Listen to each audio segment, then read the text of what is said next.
Cool, and we are live. You live too? No, I'm only doing it on your side. Fair enough, that's cool by me. Right, in which case we are here with the F1 Sprint Shootout Watch Along. It's a bit of a mouthful, that one. First off, I'm Midnight, Yeah. and that is Pedro. Hello. We are Mr. Saturday, and it is actually Saturday now rather than you were Mr. Friday yesterday. So, yeah, it is time for the Sprint Shootout Watch Along. Mandatory tyres. Oh, so you're not allowed to use a hard tyre in this segment? I didn't know that. That's a new one. I forgot about that as well. The problem is there are so many rules in F1 for sprints and all that in the last couple of years. It's kind of all A, blurring into one, and B, it's just getting a bit complex. Yeah. However, if it's anything like qualifying yesterday, we might actually have a bit of a show on our hands. A bit less of a deluge of water, which was a bit of fun, wasn't it? It was action-packed, and well, we do know that an incident happened after the session where one of the grandstands just fell apart.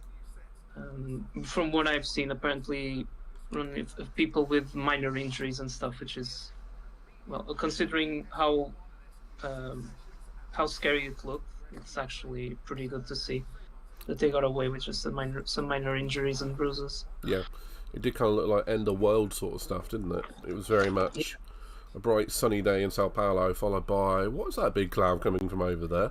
Yeah, it was crazy. Yeah, like the finger of God just going boing! And we just happened to see a McLaren butt crack there. That was interesting. That was not what I expected to see when I looked up. Oh, do you see everything on F1 streams now, don't you? Yeah. Get that guy a belt, please.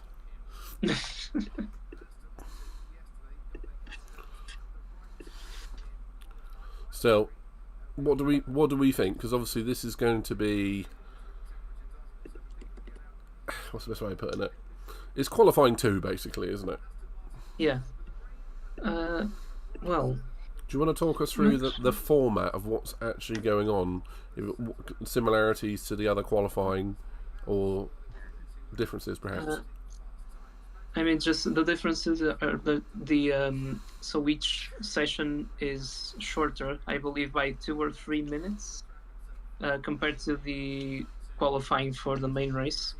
I'm not sure if in this one the drivers aren't only going to use soft tires, I presume, because since it's a sprint weekend, they get one less set of soft tires. So I presume that they are, I'm seeing most of them already going out on mediums. They're going to have to be extremely cautious and have some parsimony on how they use their tire sets, basically. Apart from that, I don't really remember everything. Apart from that, it should be everything like normal qualifying. Basically, it's a slightly truncated Grand Prix qualifying, a little bit like the sprint itself. But I'm glad, compared to previous years, that I'm not calling the sprint qualifying and all that sort of thing. It's now still sprint shootout. It's still a little bit more weird in the English of it, but at the end of the day, at least it's more obvious than what it has been previously. So, are we expecting a Verstappen shootout pole, or are we expecting the McLarens to be where they should have been yesterday? Well, I've actually seen something yesterday. Oh, never mind. That was for qualifying. That was for race-based simulations. Also, hello to Nick. Hi, Nick. Which I should probably let you know later on. But yeah, I think Verstappen, well, he had some struggles yesterday because of the bumpy nature of certain parts of the track. But I still expect him to be up there fighting for pole. I think McLaren was a bit unlucky in how they went out on track, or at the time that they went out on track to set their laps. because I think that car definitely has the potential to be in the top 5. I mean, we could also put that down to Piastri just making a mistake going into turn 13, I believe. Yeah, which is where Verstappen is now. Yeah. And then Lando just not being able to capitalize on the opportunity as well. I am expecting them to be up there, at least. I'm also curious to see how Aston Martin will do today, because they had a mega session yesterday in qualifying, putting both cars on the second row. It is true. But yeah, we shall see. I've just been checking out the corner names because I always forget them. Yep. Do you know what? I can definitely tell it is not my language to pronounce. I know that turn 13, which is Yungsao. Close enough. It's a bit tricky to pronounce for like non-native speakers. Works for me. But yeah, I guess you could take that. Yeah, works for me then. I know turn 6 is Ferradura, at least how it's written. Yeah, it's pretty close to how I pronounce it. All of the other ones, absolutely not. So I will be sticking to corner numbers. I mean, at least you know Senes, so turns 1 and 2. Yeah. That's more complex a segment rather than a single corner. So they say curve 1 in here, and turn 2 is technically the center S, but I would say it's the complex. Yeah. Yeah, and now we're looking at the ladies on the side again. We can definitely tell that the cameraman knew his job.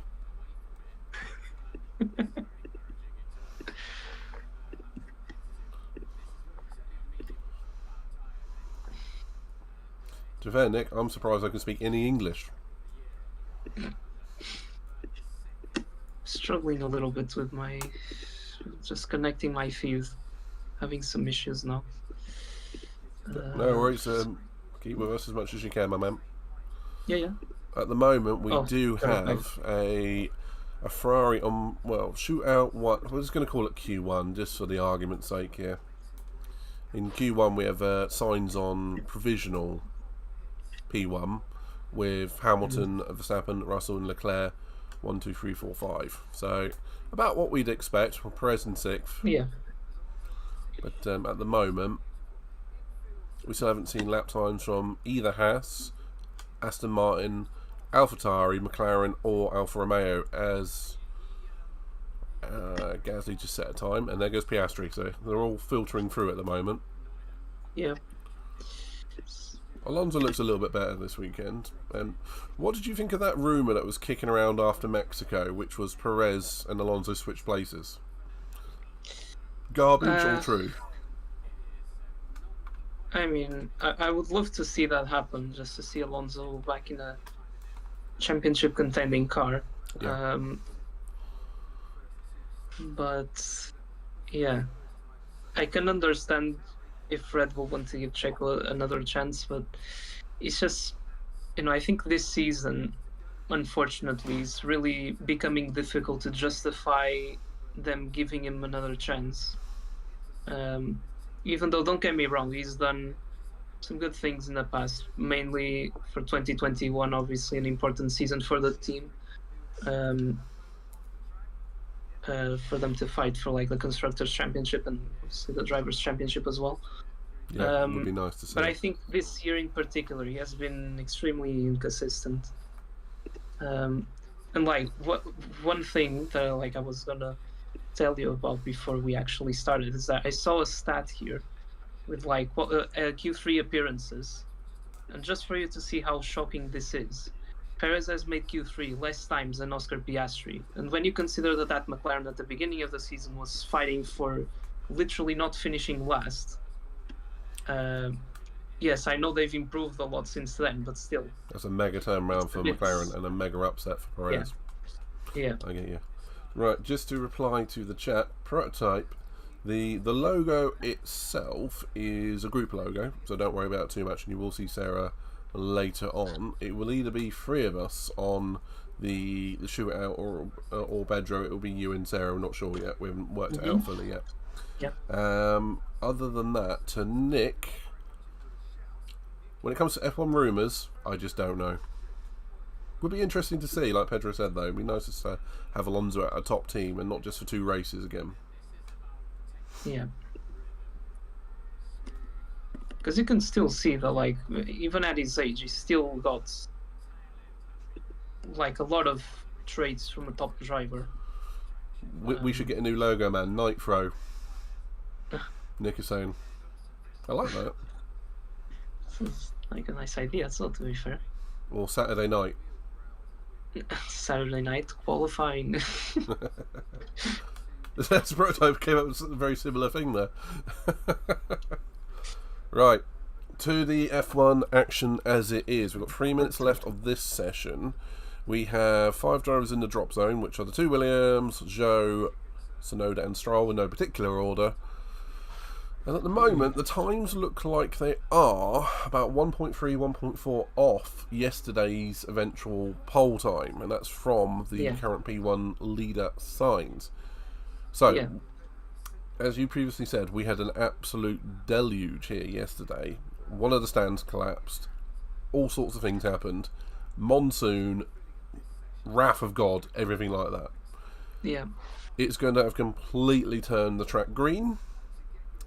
And quite frankly, the cars are going to have to rubber in again. I think we're going to see a hell of a lot of track evolution. So keep an eye on the fastest time in this session, and then just watch how it ramps up towards Q3. Air quotes. Yeah, and obviously, as we said yesterday, since it's a shorter track as well, the field spread should be a lot smaller than it normally is. Yeah.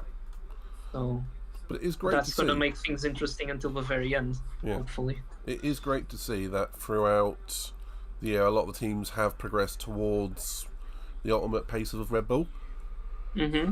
Sadly, Red Bull haven't developed their car since about summer, so that'll be why. Yeah.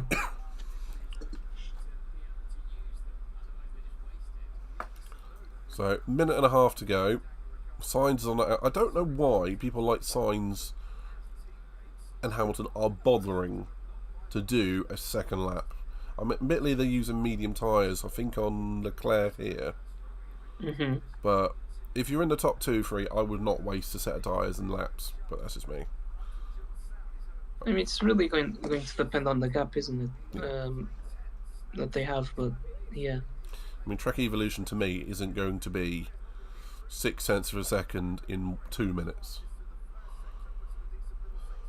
Oh yeah, definitely. Yeah. And Prototype says, at least everyone on medium tyres, not like hard tyres on high altitude track last week. Admittedly, yes, that was to do with more the Grand Prix over qualifying, but oh dear. Alpine's gone backwards in turn 3, do you think? Can't really see. I think my feed is slightly delayed. Oh yeah, that's Ocon, I believe. Yep. He says he's Red okay. flag. Oh, so that's qualifying out. The Aston Martin's got a flat as well. Okay. Is that Alonso? Have they had a coming together? Ocon. I don't know. Maybe. This looks weird. I'm waiting to. Sorry, I'm waiting to. Happened? Yeah, Alonso's got a puncture on his front left, I believe.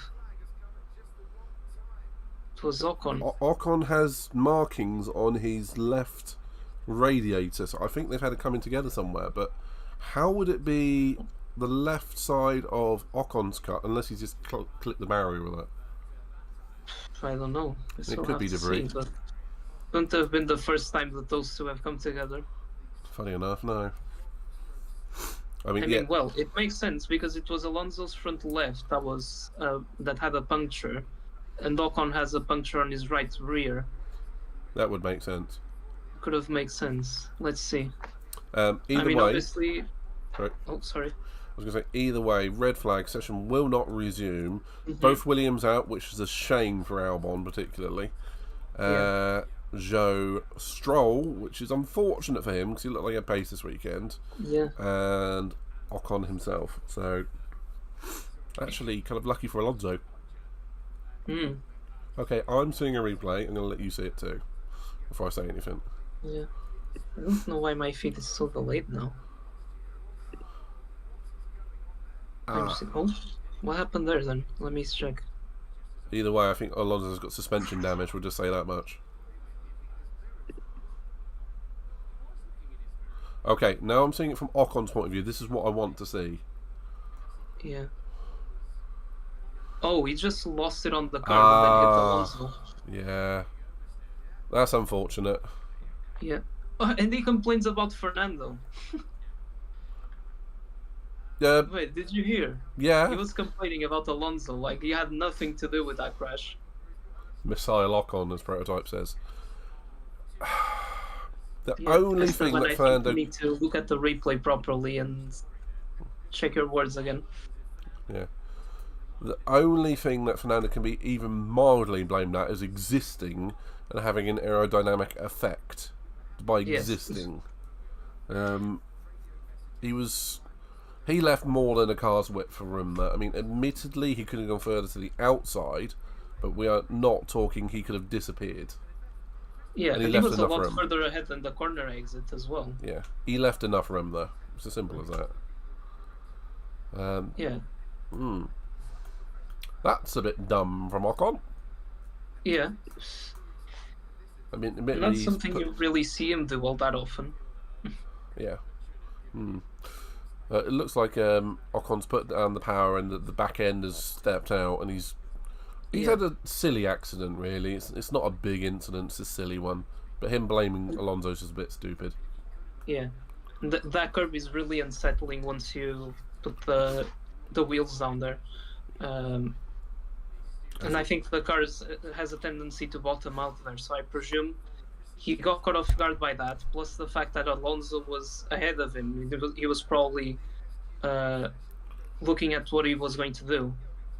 And that combination of all of this. Yeah. Turn 3 incident involving Ocon and Alonso noted for causing a collision. The stewards have to look at it to see if there's any fault. I get it. Yeah, but still. In my opinion, if it would come down to a investigation / penalty, it would be for Ocon. However, I think he has suffered enough with that one. He's going to have damage, probably a grid drop through, I'd imagine, potentially a gearbox, because that's gone arse end into the barrier. If it affects Alonso, then maybe he deserves a penalty. If not, just leave it be. Racing incident. Yeah. What's your thoughts, Pedro? Yeah, I agree with you there. I think because, I think as we've said, there's nothing really that Alonso did wrong there necessarily. As you said, I don't know, maybe just a little bit more space, but he was kind of edging towards the other end of the track. Prototypes just reminded me. I was just thinking of the last time. Well, not last time, of an incident when Ocon had a crash, and I was trying to think of where it was. It was here with Verstappen. It was, and after that, Ocon ended up out the sport for a year, didn't he? I mean, that was very silly. I actually saw a video of that a couple of days ago, and that was a pretty silly crash. And when I said he doesn't do this often, it's mostly in qualifying. He doesn't tend to do these types of mistakes, at least. Or I don't remember any recent. He normally collides with his teammate. Oh, definitely he has. But anyway, that's over and done with. That is Q1 over. Yeah. From Alonso's point of view, he's looking in his mirrors. He does move to the left, but as you can see, there's plenty of room there. Plenty of room. Yeah, but Ocon's nowhere near the curb. So...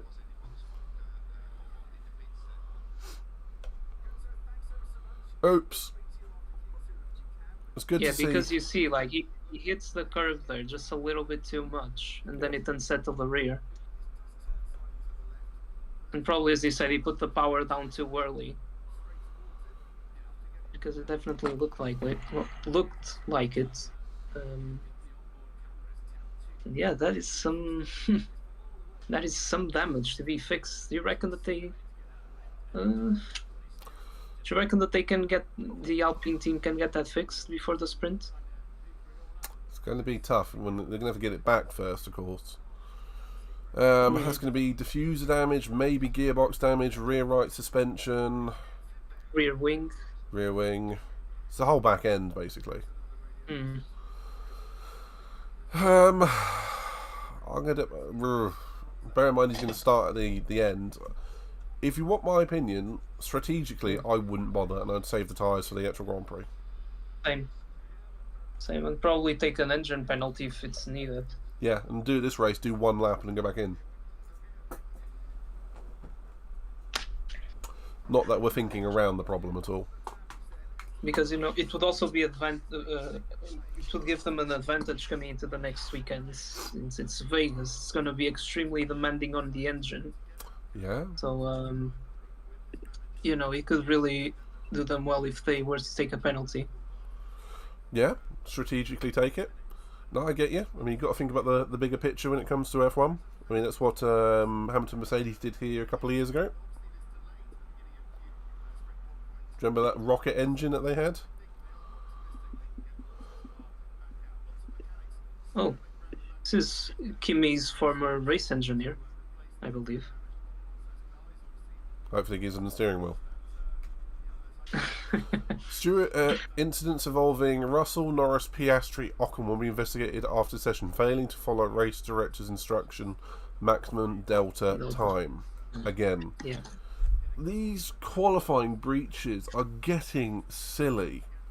Yeah. Blocking in the pit lane every race now. Mm-hmm. And cars just literally pootling around on the outlap, waiting for people to pass them, sitting on just off the racing line. Yeah. And, we have 3 drivers getting a 2-place grid drop for tomorrow's race. Yep. As well, because of those shenanigans. Yes, exactly that.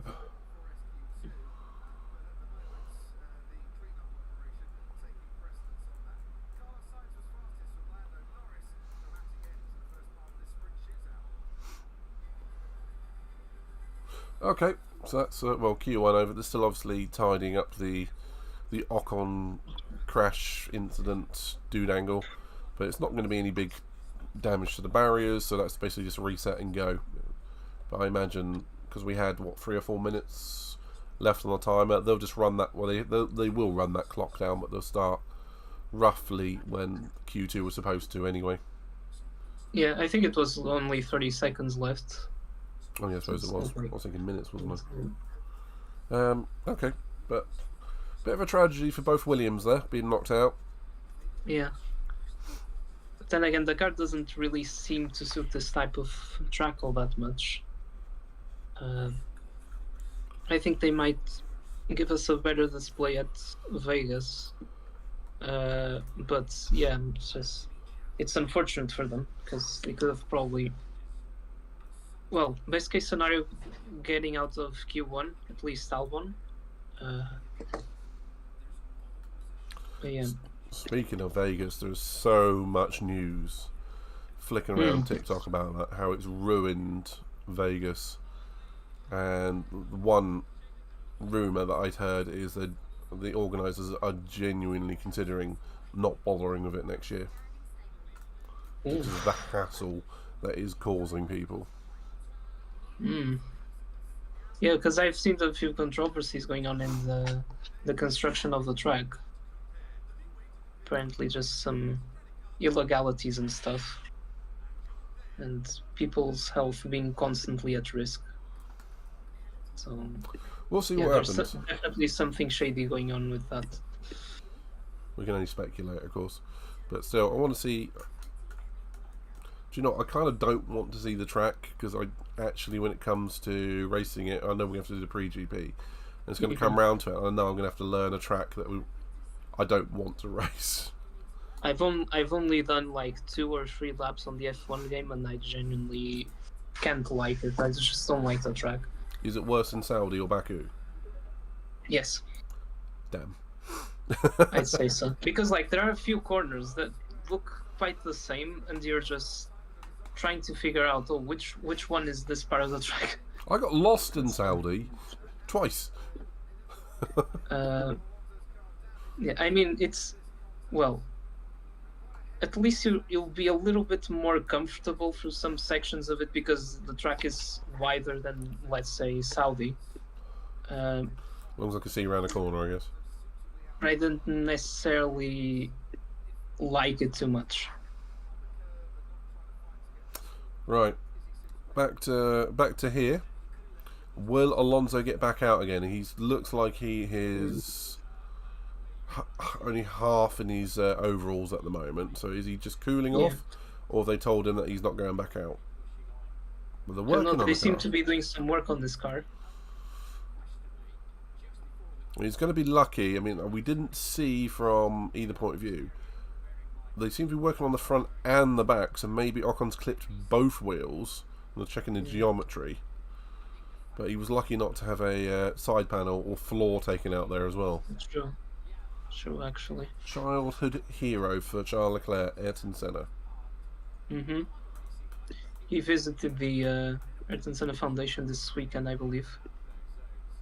Was there at the museum and stuff. Just. That's actually a good question. What is everyone's F1 childhood hero? Ooh.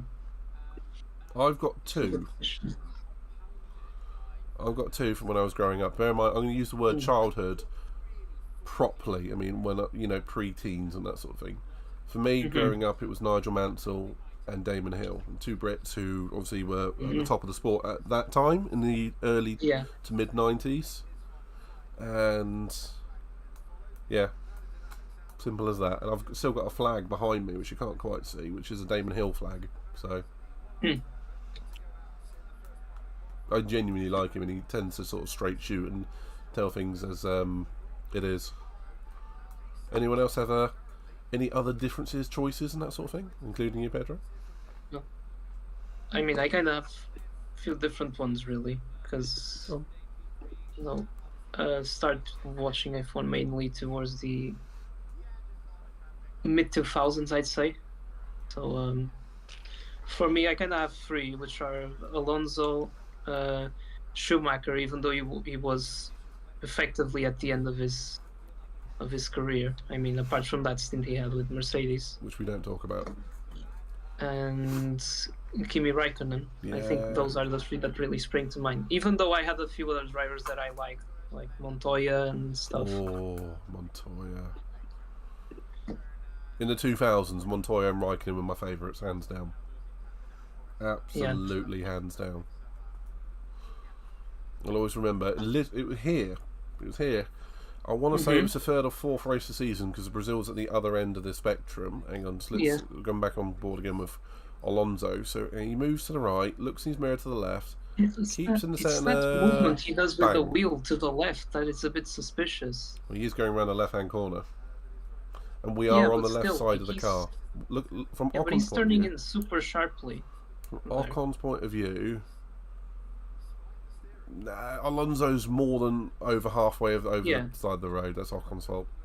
Yeah, don't get me wrong. It's still like Ocon had plenty of space. Yeah. And he's definitely messed up there by taking too much of the curve and going onto the throttle a lot earlier than he should have, really.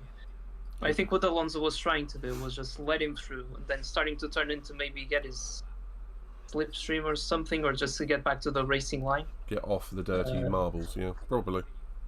But, But either way, Liam Lawson's here as well. But either way, Montoya here, like third or fourth race of the season, diving down the inside of Schumacher in, I want to say 2001, 2002, whichever year it was, and very much announced his presence, and would have won that race if it wasn't for a Verstappen. Jos Verstappen. Yes. Who, after being lapped going into turn 4, outbraked himself and took out the leader.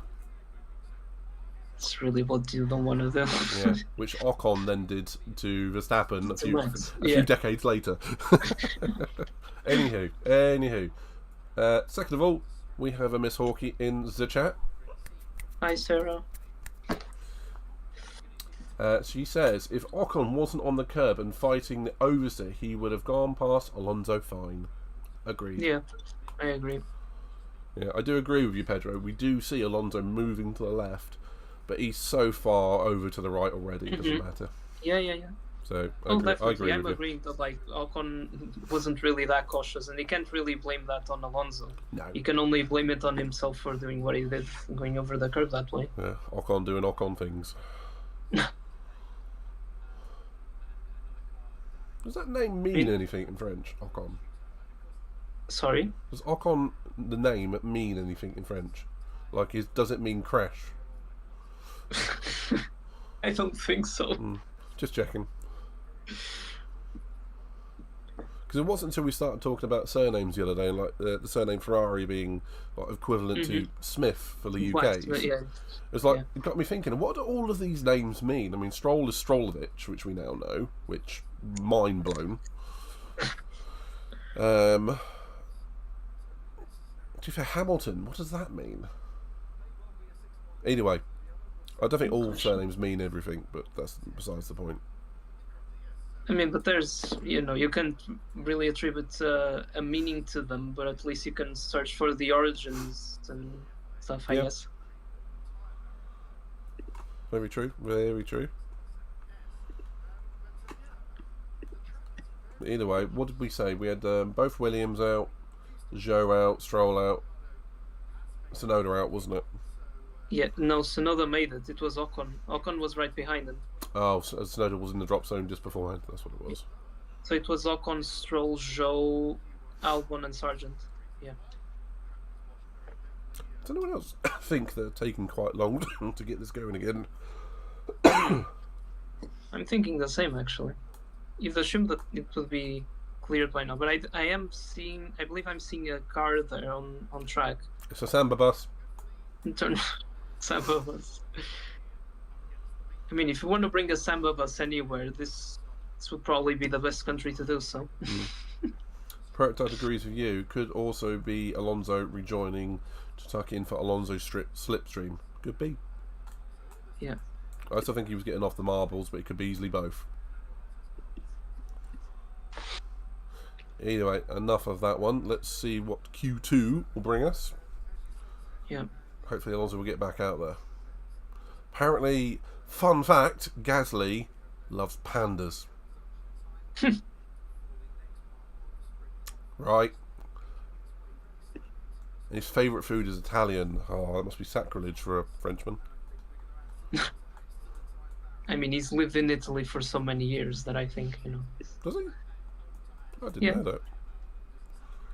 I mean, probably through karting, a few of them had to go to Italy at some point, and he obviously, with him being in AlphaTauri for all those years, Toro Rosso, AlphaTauri. European-wise, it does seem to be. You know what?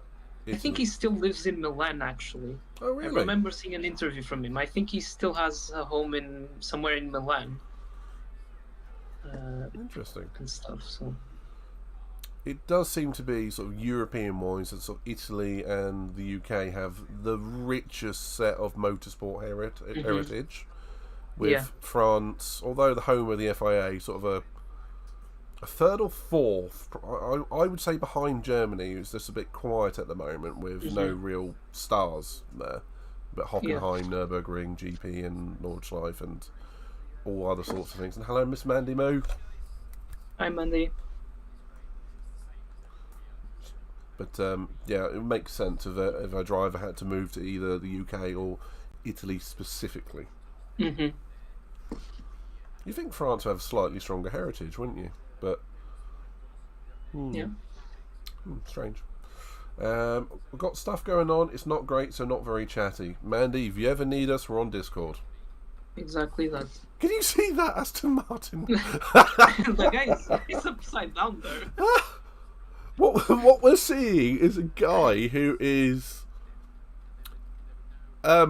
feet up in the air, leaning over the halo, arching round past the steering wheel. It could have been a lot easier if he just sat normally in the cockpit. Oh, that is going to be a meme to high hell. I can't wait to see that on Twitter. Oh. Yeah, and the prototype said the airbox is eating the engineer. Oh, that looked great. The reason why I stopped is I was trying to work out what was going on because he's the exact same colour with his overalls as the car. I was like, what? Oh man, I needed that.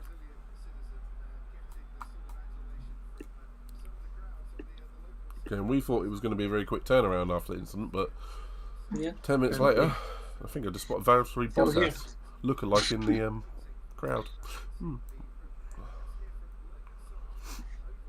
Oh dear. What's about all going back to the conversation as well of drivers that I admire, I mean, it's inevitable to go on the 2010s as well and don't think about Vettel and Hamilton, for example. Yeah. Two amazing drivers in their own sense. Yeah. Sarah, you missed this. It came up under Charles Leclerc's, his childhood hero was Ayrton Senna, which, if you actually think about it, he would have been dead for multiple years before Leclerc must have come back. I mean, not too many years, I don't think. Because Charles is from like 90. Well, Charles, I believe Charles might be from 94 or 96. I think he's younger than that. He should be around the same age as. He's from 97, actually, yeah. 97. Right. So, okay, 97. Ayrton would have been dead for about 3 years then. Okay. But, no, what we were talking about is childhood F1 heroes. And for myself, it was Nigel Mansell and Damon Hill, because I grew up with them in my childhood. Sarah, do you have any particularly, or does anyone else? I mean, I also kind of see Ayrton as a hero in his own way, but obviously I wasn't alive when he was racing, so I mean, I don't know how impressive it was and like how good of a driver he was, but like on a personal level as well, like personality wise, I kind of admire him for that. But obviously from don't really have the same perception as someone who might have watched him when he was actually racing at the time. I don't have the greatest affinity for him because when he was racing, it was very much against Nigel Mansell and other drivers like that. And he was a bit like what Schumacher was in terms of driving style. He was brutal in some of the things he did. And I'm not going to generalise, but I don't really see that from a lot of British drivers who cut people up and dive into corners, but we do see it in other driving styles. So it's a more flamboyant style. I mean, you see it with Max. He goes straight for the apex and be damned if anyone else is there. Yeah. I don't enjoy that, although we've all done it on esports or sim racing or that sort of thing. But when it comes to Senna, you have to respect him and his skill, and he was actually very good politically, and he reformed the GDPA, which is the Grand Prix Drivers Association, that weekend of his death with Ratzenberger dying and all that sort of thing. But it's a shame you can't talk about Senna without the big highlight of everything being how he passed away. Yeah. But anywho, legend, regardless if you liked him or not. Sarah says, for me probably it would have to be Schumacher, Hamilton and Vettel, as got into F1 quite late into my childhood, but I can appreciate the older F1 legends such as Senna. I think that's fair. Yeah. I think that's fair. I agree with those choices, Sarah, as well. I didn't like Vettel at all until he sort of went to Ferrari and whatnot. When he got out of Red Bull, I enjoyed him a lot more. His personality became less aggressive, and he stopped fighting his teammates. Because I liked Webber much more of a gentleman. But it looked like Vettel couldn't hang with Danny Rick, which was interesting. And he sort of ran away with one bad year of Red Bull, and went to Ferrari. But hey, I mean, you might just say he took an opportunity at Ferrari. So depends on how you look at it. Yeah. But I think, like, with Vettel, obviously, since I was still relatively young, I didn't probably analyze some things I probably do now with other type of like maturity and understanding. But just watching those first few years of him, like at Red Bull, he just made everything look easy. Really, I know that the car was very good as well, but it just made everything look so easy. Here's a question for you. Who do you think is more dominant, Vettel or Verstappen? And I have an answer already lined up. While you're having a quick think, okay. Have a quick think about that. Max too aggressive on overtake. Alonso leaves space, and Leclerc always on qualifying pace. Leclerc's always good in qualifying. Alonso did leave space, I agree. And Max overtaking, as you know, I like him personally out of the car. In the car, I don't like Max's how he overtakes and blocks. Personal opinion. Just wanted to pop in quick. Gonna go for now, guys. Enjoy. Thank you, Mandy. Take care, sweetie, and we will see you soon. I have been lurking in your stream, so I have waved at you. If a bit busy to actually say hi sometimes, but always a pleasure to see you. Take care. Yeah, stay well, Mandy. And if you need anything from us, you know where to find us. Oh, I've just realised Bottas has got a moustache on his helmet.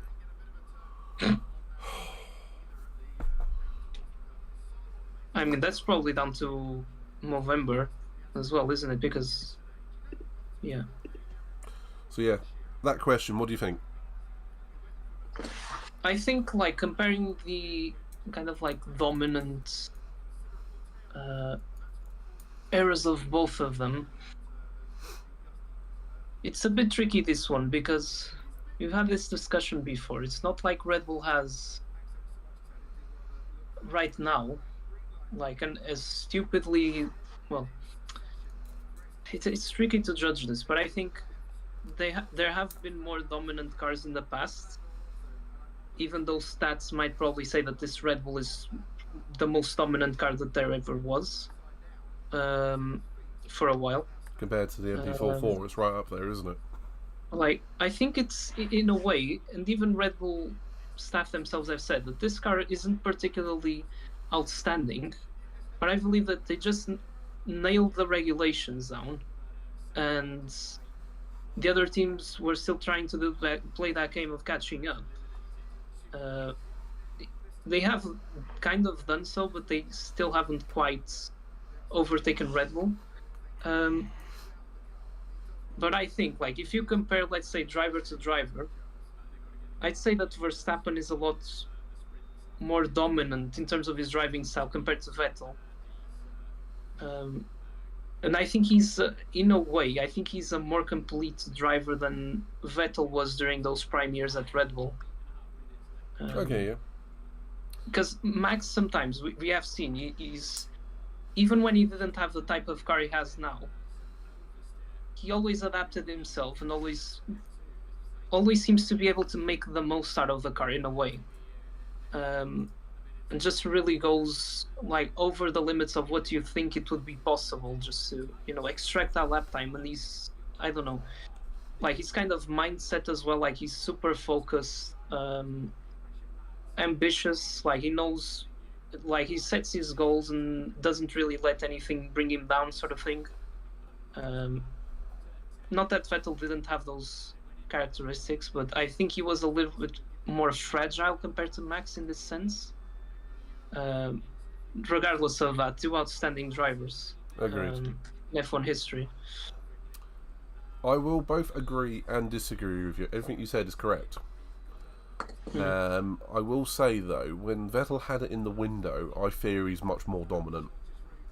Like, 9 races in a win in a row at the end of 2013 or beginning of 2012 to 13, whatever it was a blitz of the actual field, an absolute blitz. But as we've previously said, we think the Red Bull team this year is much better. The car is not as dominant, but Max and the team are in sync. That's all you need sometimes. They make the most out of the chances they have. Yeah. Really. Right, back to disqualifying. Alonso not going out, focusing on fixing the car for the sprint. I saw that. Yeah, I can see that. Makes sense. We're still best part of a second off the Grand Prix qualifying time, but we're still on medium tyres. Bearing in mind, we are on medium tyres, and obviously with a still relatively green track. But track temperature should be rising. See, it's rising. Yeah. Sun's right overhead there at Sao Paulo at the moment, or at very least, it is heading towards midday. And what are they going to be behind there? 4 hours? 3 hours? 4 hours, yeah, 4 hours. I believe so. It should be like just a quarter to 11 over there.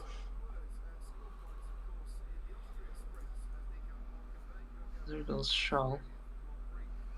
Piastri did quite a bit of lap there, I think. Faster than Lando. Yep, as Prototype has reminded us, Adrian Newey behind the projects in Red Bull. Same as he was Williams in the 90s and McLaren's in the 2000s. He was only there about 7 or 8 years when you think about it. He's been at Red Bull for about 17 years now.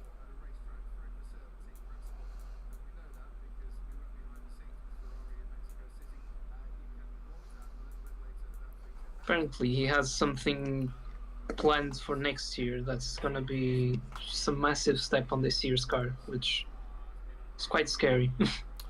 The only thing I will say against that is Newey has a habit of overreaching when it comes to new aerodynamic concepts. If you go and look up whatever model number it was, I think it was the 2005 McLaren, it never raced because it was so aerodynamically advanced. The interior heating couldn't deal with it. Yeah. And the floor melted, it separated, the brakes failed. It was a lethal car. I think it eventually did race with some of the concepts in later years, so it was kind of like just a sheer prototype car at the end of the day, and they just raced the 2004 car for 2 years. Yeah. And but Adrian Newey can overstep the mark, and he can get it wrong. He has done it before, which we also saw, I want to say in 2010, 2011, when we had frequently, it was blamed on Renault at the time, but frequently Vettel leading a race and engine components packing up on the Red Bull because it overheated. So yeah, we'll see. But if he can come up with another concept like the equivalent of a double diffuser, or what do they call it? They called it triple passive DRS or whatever it was called, or DAS. There's so many other things in F1 that we have seen. If you can come up with anything like that, Red Bull will be off, and it'll be just come back 2025 or 2026. Yeah. But I could see we've seen in previous years after 2004. The FIA went, holy damn, we can't allow Ferrari to dominate a year like that again. And what they did is they made tyres, tyres single use, no change of tyres throughout the Grand Prix. So if we have a hugely dominant Red Bull next year, expect 2025 rules to be a big change, and then 2026 again. Yeah. I mean, 2026 should always be a big change, anyway. And I've seen that video now regarding Audi. So whether they're coming in or not, we'll find out. Yeah, and that Brabham fan car, all of those sort of cars and leaps in technology either were banned or willingly given up with political or financial incentive behind the scenes, as Bernie Ecclestone admitted to at one point. The one that always confused me is in 2005 or 6, there was something called a mass damper for the Renault team, which was banned because it was a movable aerodynamic device despite not having no aerodynamic components. Ferrari, FIA, Ferrari International Assistance, that's where that was coined. Alonso still won the championship, that's besides the point. Okay, 2 minutes left on the Q2 sprint. And active suspension was banned for 94 prototype. It was 92, 93 with the FW14, B and C. Yeah. How do I pull this out of my head? Who knows? What have I forgotten? Have I forgot? Never mind. Okay, so currently in the drop zone we have Bottas, who is setting a lap now. Ricciardo, Gasly, Tsunoda, and Alonso, who we know will not be progressing. So, what's your feelings? Who's going to get eliminated here? I'm going to call it right away. 2 Haas, Bottas, and Tsunoda, and Alonso, of course. Okay. What do you think? Yeah. Or we're going to lose Gasly, because that Alpine doesn't look great this weekend, does it? Yeah, that's what I was thinking. They didn't seem to have that much space yesterday as well. Do you know what I didn't notice? The Mercs haven't set a lap either yet. Yeah. Oh no, they have. It was just on mediums. Ignore me. They were just in 9th and 10th. I just thought they hadn't set a lap there. Yeah, I can definitely see for Bottas getting knocked out. Saying that time isn't. Yeah, that time isn't going to be good enough for Bottas. Obviously Alonso. Then I don't know really.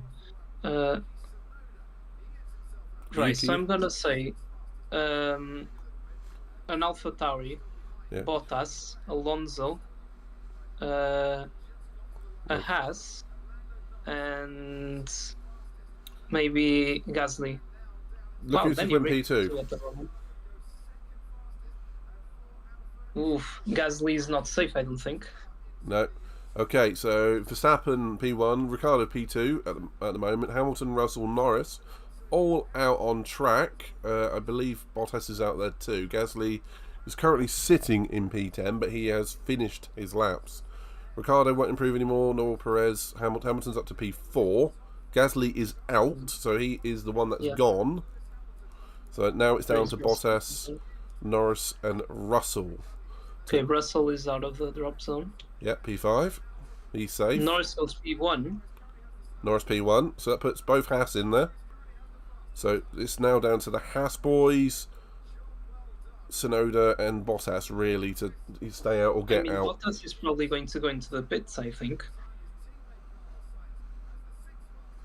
What do you reckon? Because I'm not sure if he had enough time just to do like a cooldown lap or something and then go back. Yeah, he's in the pit. Yeah, he's going into the pits. Hulk's in the pit. K-Mag must be in the pit. Well, going in the pit as well. If so, that's lucky for Tsunoda, because that would mean that K-Mag has only missed out on Q3 by 51 thousandths. Yep, he's in the pit. That's it. Job done. Yep. Okay, so P15, Alonso. Bottas, P14, which is not a big surprise given that it's Alfa Romeo.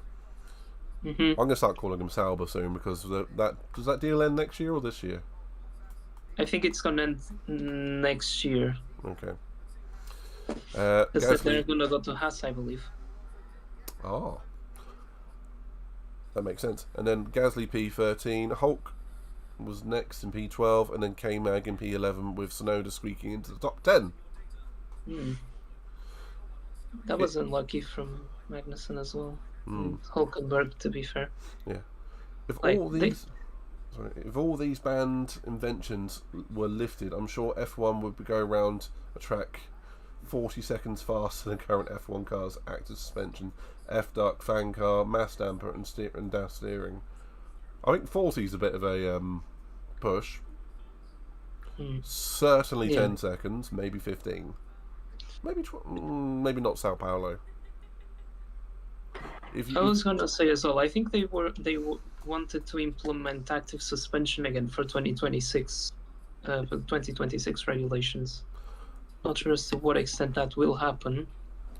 I could see that coming back, given the fact. Remember when we saw porpoising for the first time in the modern era? It was massively talked about, and I could see that being a thing. Yeah, and it would correct a lot of issues regarding, like, the ride heights and stuff of the cars, which have been an issue for a few teams at certain tracks. Yeah. There is one caveat to that, and it's a big one for active suspension. I personally like it as a technology, but the problem does exist. If it goes wrong, yeah, the car bottoms out and you end up exactly what happened, but in a scenario wise, to Senna scooting off in towards a barrier. So it is one of those, it can never be 100% safe. You cannot make something 100% reliable. Will they consider it? Will they not? Would be interesting to see it again. I mean, the first time since '93. Well, there was Frick, wasn't there? Which was front, rear, interconnected components or something to that effect. Which basically meant they could adjust the ride height of the car front to back rather than side to side. Yeah. So, tricky one. I'd like to see that again.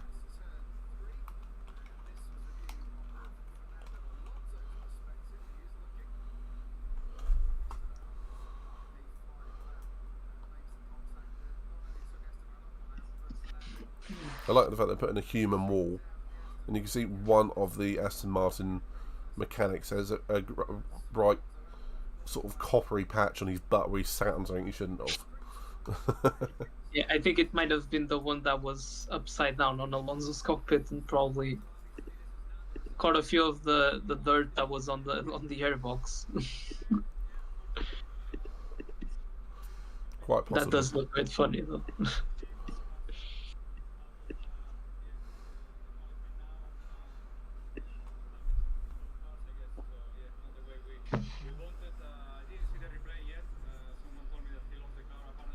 Sonoda will be investigated after the session. Failing to follow race director's instructions, maximum delta time. This is getting silly. This wasn't really a thing until this year. I just don't understand, like, why all of a sudden it's such a big concern from the stewards. They started doing it last year a little bit, but this year is the last 6 or 7 races they've all been doing it more and more. Yeah. I wonder if it's something to do with like the tyre construction and compound, them just not wanting to take any life out the tyres. They're all going crawling around. Or they're all just absolutely fixated with making sure they have no one 5 seconds in front of them causing any disturbance to the air. Yeah. Which, if you add it up, 5 seconds times 20 drivers we have now? That makes the track awfully close, doesn't it? Yeah. So, yeah, just for absolute shenanigans, that will take you around to 100 seconds, and funny enough, a lap here is 70. Yeah. So, yeah. Oh, that's interesting. Apparently they use bonnet hood to cover the engine bay from camera in WEC and Le Mans. Oh. Sorry, couldn't quite... Apparently they use the bonnet hood to cover the engine bay from cameras in WEC and Le Mans. Didn't know that. Yeah. So now we're going to see the soft tyres, as Martin Brundle was actually saying. Probably. Now we're going to see some actual times. Are we going to get into the 109s, do you think? Or is that a big ask? What were the times on this last session? 1 minute 11.3, wasn't it? Oh, what was the fastest time? I mean, I reckon we'll definitely get into the... They can get into the mid to low 1 minute 10s. Sure, if 1 minute 9s would be too big of a stretch. I think in normal conditions they could definitely get there, but considering what we've mentioned at the beginning, like, and with what happened yesterday, I'm not sure that's gonna happen. doesn't mean it won't. Just believe it will. Especially if they only go for like one run really super late into the like really towards the end of the session. Makes it more unlikely. So, any predictions for Shootout pole in terms of top 3? It's looking more and more like a Red Bull event, isn't it? Looks like they've tuned the car up to suit the conditions now, whereas they looked like they were struggling yesterday. Exactly. I think it was actually dumb luck. Okay, you make your own luck, but luck that Verstappen got pole in the end because he went out first, and he went out, made sure he was out there first. Yeah, because I think someone was analyzing the laps yesterday, and they said that the laps that the driver set in Q3 weren't amazing, but it was just that Max managed to, out of all those bad laps, he managed to do the better lap, if that makes sense. The best of the bad laps. Yeah. So they were all slower than Q2. I believe so, yeah. Yeah, the first person across the line had the least amount of water on the track. You know, I would have said McLaren, like, with an outside chance for pole. Well, none of us called Ferrari pole last week. None of us. And let me say, I think if it's between Ferrari and Mercedes to get that outside chance as well, I'd probably back Mercedes a bit more. Because I think they looked a bit better, not by much. Then again, I think they're quite matched, actually. I'd like to see Mercedes on pole. Problem is, I don't think they qualify as well as Ferrari. Mercedes always gets stuck behind Ferrari in the opening section of the race. Yeah. And then Max disappears while Lewis and Russell are trying to make their way through. If Russell doesn't trip over anyone, same goes for Lewis, really. Yeah. Even Sarah says, could we see a Lando pole? Yeah, if you plant one in the ground and paint it Lando, sure. It's possible. Anything's possible at this point. Yeah, I would have said, like, if anyone else is going to challenge Red Bull, I'd probably say it's going to be McLaren. It's going to be their biggest challenger. And I would back Lando in that sense. Not that Piastri has been slow around here, but I think Lando is just... Lando looks quicker this weekend, doesn't he? Yeah, I think Lando has been just slightly quicker than him. Which, do you know what? I never think of Piastri as a rookie. All season, I've not thought of him as a rookie. Yeah, it's crazy to see how good he is on his rookie year. Yeah. The only thing he's lacking against Norris is just... Norris has just celebrated 100 races last week. Week before.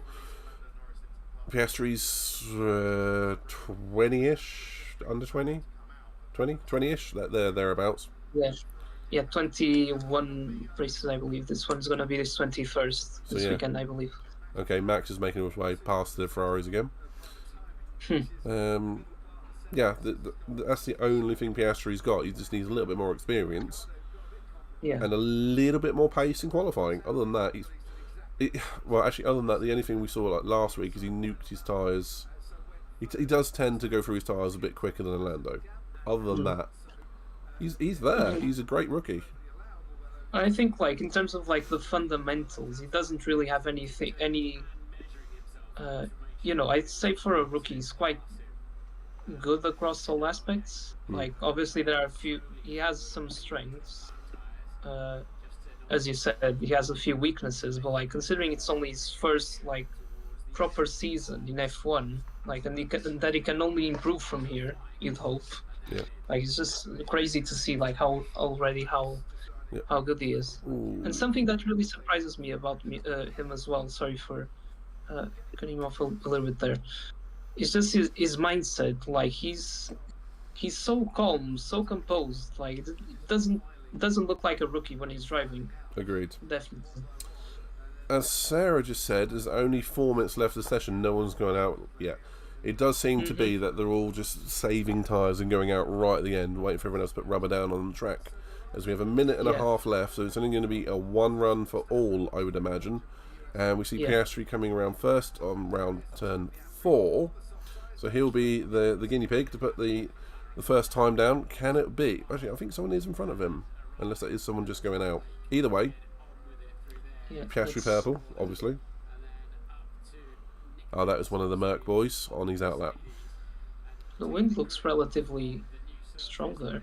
17.6 kilometers an hour. Wow, that's quite aggressive. And it's coming down the back straight, so it's going to give him a tailwind. Interesting.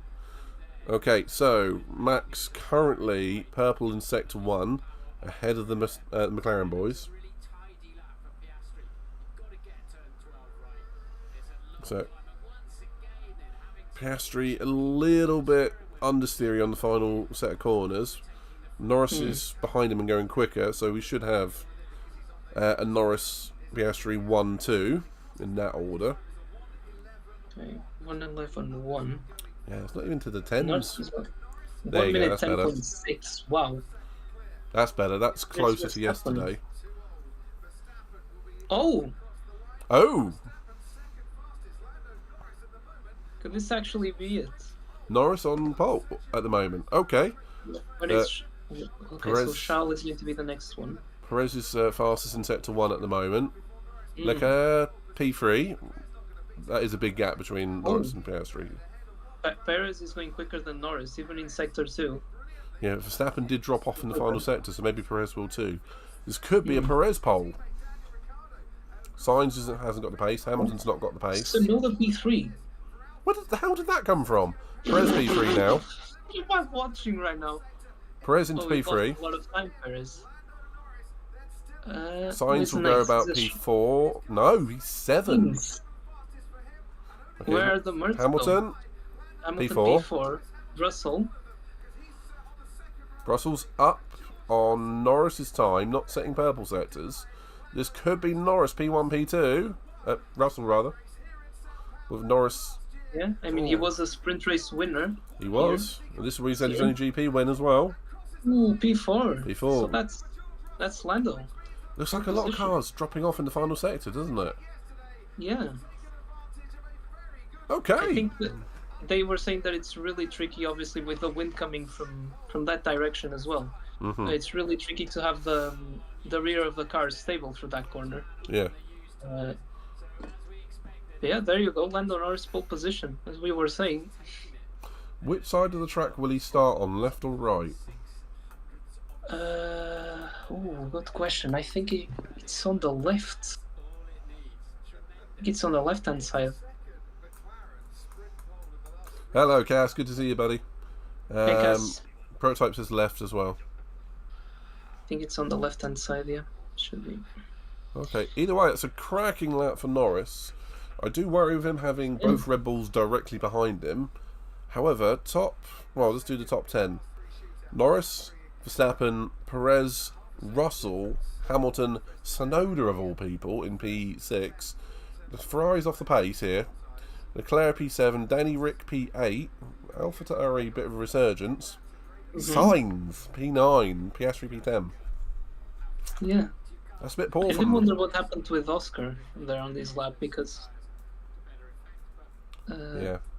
And Prototype does seem a little bit off the pace compared to where he usually is. Yeah, and Prototype's mentioned exactly what I was thinking. Norris is going to be on the dirty side of the track.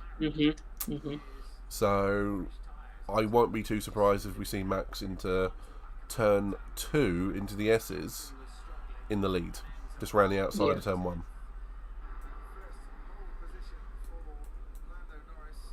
Well, yeah, that's poor from Piastri, sadly, but it looked like he didn't have the grip coming out the final corners. It looked like a lot of cars, other than Norris, were either set up for the first and middle sector or just struggling with tyre life coming into the third, and Norris had the pace all the way around. I won't be surprised if we see Delta times and he had no purple sectors at all. In fact, I know he didn't. Unless it was just the last one. Check the data. So I know he wasn't purple in the first two.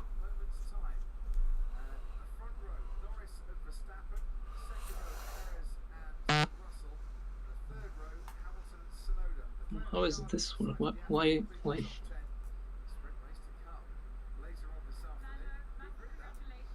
No, this can't be right. The timing sheets that I'm seeing here. It's like Max is quicker almost a second on every sector and finished second. It doesn't make sense. Yeah, that's a bit wrong. I agree with Sarah. She says he would have preferred pole for tomorrow. Sadly, Q3 weather and the gods screwed him on that one. Yeah. Saying that, I did see a list with the race pace simulations, and McLaren looked like, I think it was the third fastest team. Behind Mercedes of all teams, actually. Well, at least this week Norris hasn't got deleted lap times in Q1 and whatnot. True. I'm very impressed with Tsunoda and Danny Rick, to be fair. Yeah, that AlphaTauri's getting a bit of a resurgence in the last 3 or 4 races, hasn't it? Mm. So, it's good to see them coming back towards the front. However, this should be massive for them. They might finish ahead of Williams when we were all just kind of expecting them to finish last, really. Yeah, them and Sauber, Alfa Romeo rooted to the bottom. Apparently not. Yeah, massive comeback from them. Looks like the crowd are very happy there. Right. Otherwise, I don't think there's actually too much to talk about here other than it is a McLaren shootout pole for later on today, which is good. Ocon was a bit of a idiot. We did see a few funny pictures from Aston Martin mechanics. Other than that, I think we're in for a good sprint. Did you hear what Lando said after his lap? No. It felt so bad. It felt like one of the worst laps I've done. Oh. Well, he'll want a bad lap again then, won't he? Obviously being hypercritical of himself. Only a few people do that, don't they, Pedro?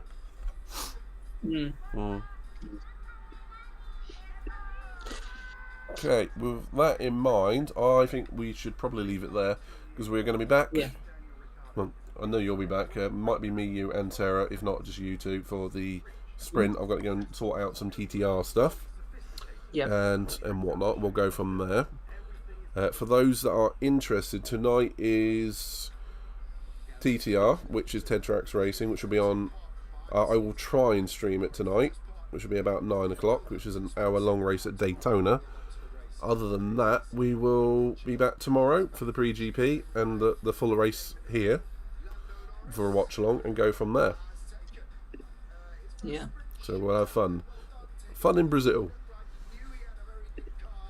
Hopefully. This track does give us some entertaining races, and we've had arguably one of the best sprint races so far around here, so, That will always be remembered. Still, with that in mind, I'm going to say thank you very much, Pedro. Do you have any final thoughts? Yeah, just like you said, I don't think there's anything else to discuss, really, but it was an entertaining session regardless. Also looking forward to see how the sprint race will go later on. We might see some shakeups across the grid because of obviously of the pace differences for race kind of setup. Just want to thank you as well for hosting this podcast. Always a pleasure. Okay, I guess we'll be back. We'll see Ocon and Tsunoda back at it. Ocon and Alonso rather.